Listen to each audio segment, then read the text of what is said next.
Greetings, viewers. Picture this. You want to buy a motorcycle and have the funds. Your city has showrooms from all manufacturers. Let's move past sanctions and grievances. You've chosen the type of two-wheeled vehicle.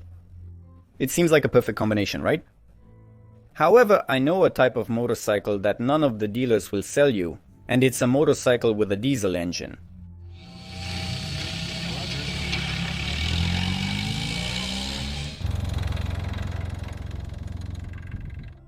Yes, this plot has a very loud title that doesn't quite match the action. The history of motorcycle manufacturing knows the facts of creating small-scale production of motorcycles running on diesel. But this technology has never been as mass-produced as motorcycles with gasoline engines, and in the context of modernity, with electric motors. So why aren't diesel motorcycles doing so well? We'll figure it all out now. You're on the Cross Moto channel. Enjoy your viewing.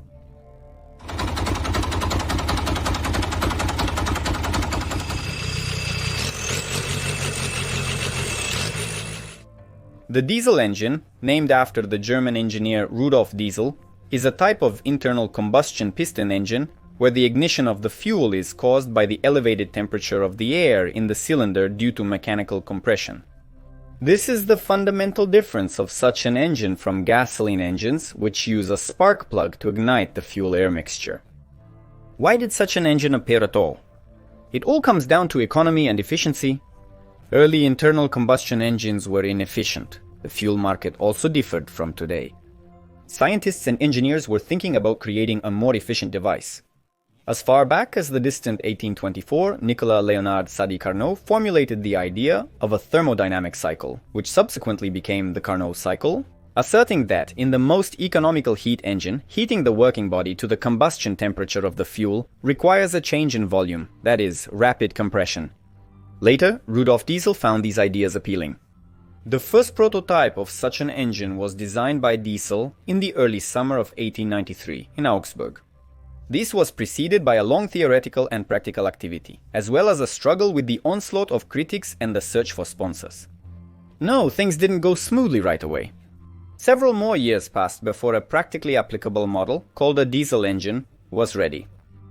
It was a success, and by the year of 1898, Rudolf was already a millionaire from the sale of licenses for the production of his engine design.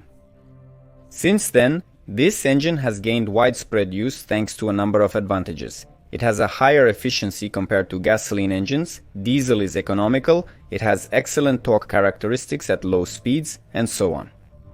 Diesel is found in ships, heat engines, tractors, buses, trucks, tanks, light vehicles, and more. It is very rare in piston aviation and motorcycle construction. And let's touch on the latter. The situation with motorcycles is quite interesting. The history of their production knows a certain number of two-wheeled vehicles that ran on diesel. There are quite a few homemade models created by garage craftsmen. Whether in the post-Soviet space, in Europe, or across the ocean, all these are unique creations. Only about 10 manufacturers have managed to produce something resembling a small series. Off the top of my head, I can recall the American Army's Hayes Diversified Technologies M1030, the Dutch Tundra Track 800 CDI, the German Neander with its unique balanced two-cylinder engine, and the Indian Royal Enfield Towers. None of the major motorcycle brands, whether it's Honda, Yamaha, Harley-Davidson or BMW, have ever even considered creating a diesel bike. And yet, even the renowned brands that dared to try and build and launch a series of two-wheeled vehicles running on diesel couldn't capture even a fraction of the market and ceased production. It might seem like some kind of conspiracy. Some people, having heard from my previous content that the Track of 800 CDAI consumed only half a gallon of fuel per 62 miles.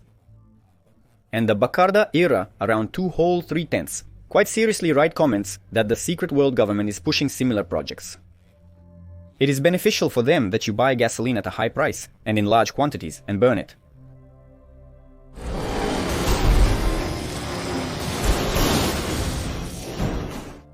It is definitely beneficial for them. But now you will understand that diesel on a motorcycle is such a stillborn topic and there was even no need to put sticks in the wheels. Let's recall the principle of diesel operation. Unlike a gasoline engine, where a mixture of gasoline and air enters the cylinder in the intake phase, only air enters the diesel. and the fuel will be injected into the compressed and accordingly hot air, and from this temperature, the fuel will ignite. To ensure the air has the right temperature, it must be compressed to a specific pressure. Internal combustion engines have such a characteristic as the degree of compression. It describes the ratio of the cylinder volume at the moment when the piston is at the bottom dead center, to the remaining combustion chamber volume when the piston is at the top dead center. The limit of the compression ratio for gasoline motorcycle engines is 14:1. In the case of diesel, its compression ratio starts at 14:1 and ends at 26:1. Keep in mind that this is a volume ratio, meaning the piston stroke in diesel engines is comparatively larger than in gasoline engines. A long-stroke engine creates a large torque at low speeds. It is more fuel efficient, does not like high speeds, and overall, diesels are durable and simple. All of this can be considered advantages. What motorcyclist or just an ordinary person wouldn't want to have an economical, torquey, and reliable engine in their motorcycle frame? And here comes a series of unpleasant moments that did not allow the diesel engine to conquer its place in the motorcycle world. Any engine and its individual elements must have a margin of durability, and manufacturers always seek a compromise so that the durability is sufficient for working modes, and not to burden the cast iron block with a ton of weight. Since more pressure is created in the cylinders of a diesel engine, its durability must be higher. Consequently, a diesel will be heavier than an equivalent gasoline engine. And if an extra 20 to 40 kilograms of weight doesn't matter on the same light vehicle, it's quite critical on a motorcycle. The power unit occupies a significant percentage of the motorcycle's weight, and on most motorcycles there is a struggle for every kilogram, except for cruisers and touring bikes. And that's not all. Extra kilograms are like extra centimeters of dimensions, plus a long-stroke engine has longer cylinders and a larger crankshaft radius. So a diesel is both heavier and larger, and a motorcycle is not just about lightness, but also about compactness. Secondly, due to the fact that ignition occurs from the contact of fuel with hot air, this makes combustion in the combustion chamber less controllable and more prolonged. After all, hot fuel droplets burn on the surface. The ignition of the fuel-air mixture in a gasoline engine occurs many times faster, since there was time, a whole compression stroke, so that everything was evenly mixed, distributed, and finally ignited. In a gasoline engine, ignition occurs from a spark plug and spreads with a combustion front. In a diesel, the temperature of the compressed air in the combustion chamber is uneven, and ignition occurs at several of the hottest points. The symphony of vibrations in a diesel engine is what gives it its characteristic sound and also causes the engine to vibrate. By the way, to mitigate some of these chaotic vibrations, the crankshaft is made heavier, and that's another plus in weight.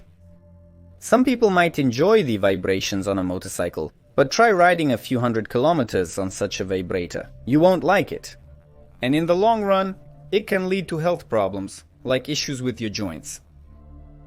Thirdly, to get a compact but powerful power unit, they make it rotary on a motorcycle. But high-speed rotary is not about diesel. The only exception is the unique Neander motorcycle engine, which definitely spins up to 7,000 revolutions per minute because it's short stroke. So why not rev up the diesel to high speeds? The crankshaft engine surpassing its max calculated revolutions per minute disintegrates. That's why during the rotation of the crankshaft, the piston and the connecting rod perform a reciprocating motion. In a 4-stroke engine, the piston slows down and speeds up, and changes the direction of movement twice for one rotation of the crankshaft. High-revving engines are short-stroke with small connecting rods and pistons. In contrast, diesel engines have a long stroke and large connecting rods and pistons. Spin them at a good frequency and they will set up Stalingrad. The small revolutions of a diesel engine are determined by its geometry and the unique characteristics of fuel combustion, which are effectively illustrated through thermodynamic cycle graphs. There is a diesel cycle, however. All modern engines on diesel fuel work according to the Trinkler cycle. Simply put, a diesel engine needs a certain minimum time for effective fuel combustion. Specifically for those injected droplets of diesel fuel, which must have a time to ignite and burn completely. Flooring the accelerator decreases efficiency at high revs, increasing fuel consumption, and ejecting unburned fuel into the exhaust pipe.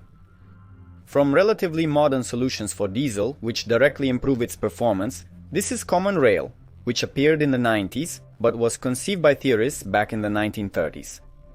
If you really want to delve into the theory of the diesel engine and the graphs of thermodynamic cycles in detail, then I recommend you a video from the Su82 channel. Alexander, the channel's author, covered both dry theory and visual examples in his video. I left a link to his plot in the description, someone might find it interesting. How are things with ecology these days? The last decade has seen a trend towards reducing emissions from internal combustion engines. And in order for the same diesel engine to meet Euro 5 standards, it is necessary to install a mass of additional equipment on it.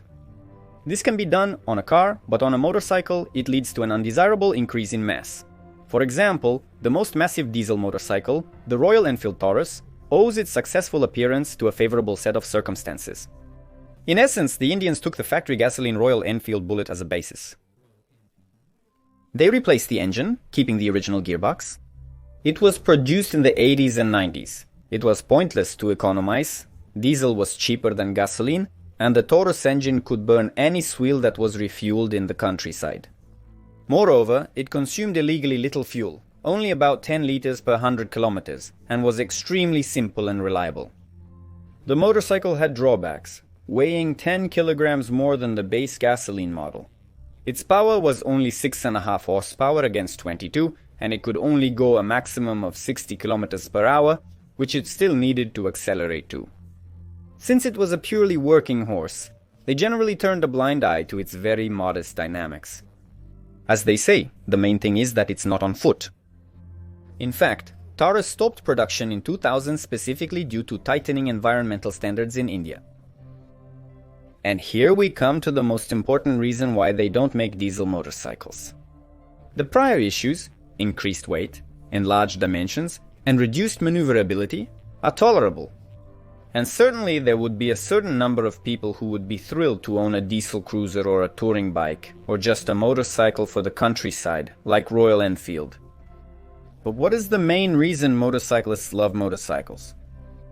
Correct, for the power, acceleration, dynamics, and that driving sensation that a two-wheeled machine gives. And alas, a diesel cannot provide these sensations. Its peak power, like its specific power, is lower in weight than that of a gasoline engine. The same diesel Taurus is about 3 times slower than the gasoline Bullet with the same engine displacement. You might say, but there is turbo. We will boost the diesel and reduce the lag. And how many turbo motorcycles do you know? Turbo is a complication and burden in motorcycle construction, which is why it's not used on production bikes today. In fact, diesel doesn't outperform a gasoline engine. Yes, it's more economical, but any modern production motorcycle of similar power will be economical enough. Why did the same Dutch people burn out, for example, with the 800 CDI? Creating a motorcycle, let alone a diesel one, from sketching on a piece of paper to a pre-production model, is a complex and costly affair. Launching a series of equipment also costs a lot. You need to set up a conveyor, optimize technical processes, establish logistic chains, and advertise the product.